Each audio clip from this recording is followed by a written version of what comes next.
me gustaría presentar una pequeña incidencia, señoría, que es de nulidad de actuaciones, específicamente respecto de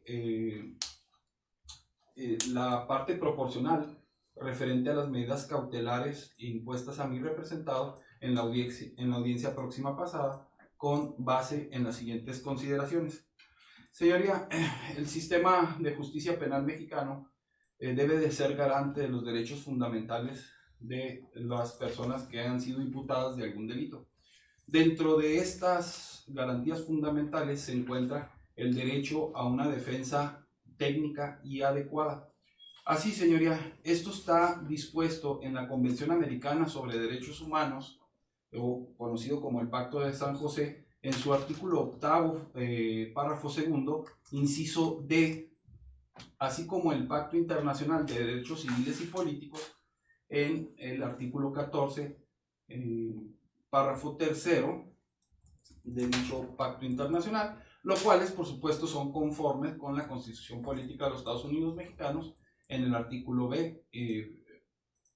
inciso B o apartado B, perdón, 20, apartado B, fracción cuarta, en el que todos los imputados tienen derecho a una defensa técnica y adecuada. Sin embargo, también es cierto que me he impuesto aunque yo no concurrí a la audiencia próxima pasada, me he impuesto de lo que ha sucedido.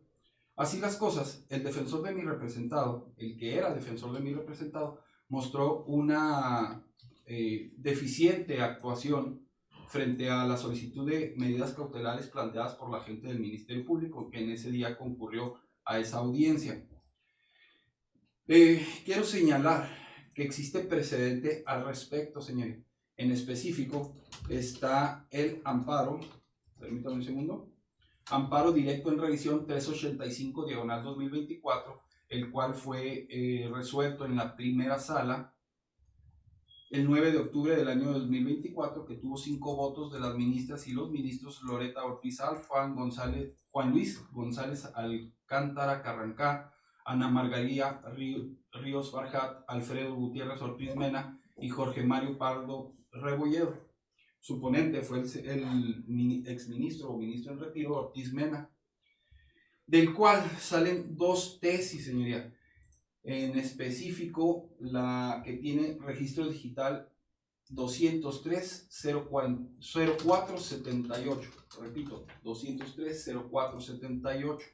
de la 11ª época, por supuesto, de la primera sala, como ya dijimos, en materia penal y constitucional, y es jurisprudencia obligatoria para este tribunal. Al rubro se lee defensa adecuada en su vertiente material, directrices para determinar si este derecho ha sido violado. Dentro del criterio jurídico, que es lo que importa para esta argumentación, para determinar si un derecho a una defensa adecuada en su vertiente material ha sido violado, el tribunal debe revisar primero, si las supuestas deficiencias responden a la incompetencia o negligencia de la defensa y no a la voluntad del acusado. 2. Que las faltas de la defensa no sean consecuencia de una estrategia defensiva del abogado. Y tercero, si la falta de defensa indicó en el sentido del fallo en detrimento del acusado, considerando el juicio en su conjunto y analizando las circunstancias caso por caso. Debo decir, señoría, que si bien es cierto, aquí se habla de juicio y no de una audiencia inicial, lo cierto es que el debido proceso en su vertiente del derecho a una defensa técnica y adecuada es aplicable en todo el proceso y por tanto necesitamos utilizarlo de manera análoga, porque si bien es cierto habla de juicio oral, aquí ha sucedido situación similar. La segunda de las jurisprudencias es la que tiene de registro digital 203-0479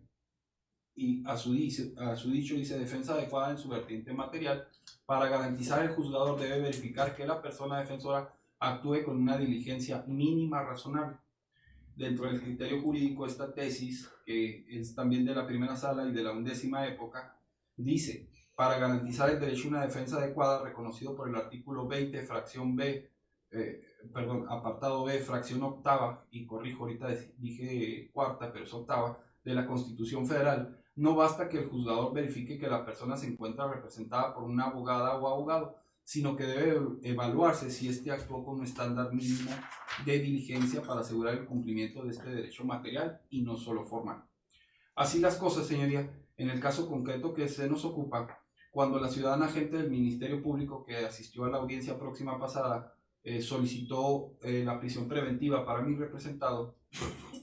lo hizo fundando su petición únicamente en lo que es la seguridad de la víctima, no así la posibilidad de sustraerse y no así la posibilidad de que intervenga en el desarrollo de la investigación mi representado. Sin embargo, como puede constatar su señoría, y de hecho fue testigo, el abogado que actuó dentro o en su calidad de defensor se puso a argumentar cosas diversas, en específico sobre la cuestión de que mi representado pues, se encuentra con arraigo en esta ciudad y que la posibilidad de que se sustrajera de la acción de la justicia era poca. Ahora bien, no le falta razón en esta situación a consideración de esta defensa. Sin embargo, por el sistema que tenemos, donde hay un principio de contradicción, el agente del Ministerio Público, al no basar la justificación de su medida cautelar bajo el supuesto de las otras dos, sino única y exclusivamente de la seguridad de la víctima, mi representado pues ahora sufre esta prisión preventiva oficiosa. Así las cosas, debe decirse que un abogado con experiencia en materia penal sí lo habría hecho y habría mencionado cosas sobre el hecho que ocurrió el 31 de agosto del año 2025 específicamente, que es donde hablamos del arma. En primer lugar, se hubiera podido mencionar que ese hecho ocurrió el 31 de agosto del año 2025 y mi representado fue detenido apenas hace unos días. Situación que evidentemente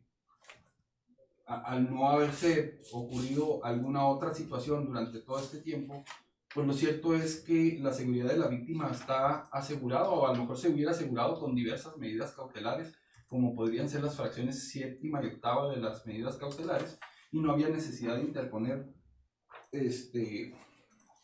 la más gravosa de ellas, que es la contenida en la 14ª del 155. La razón por la cual, tomando en cuenta la primera de las tesis que mencioné,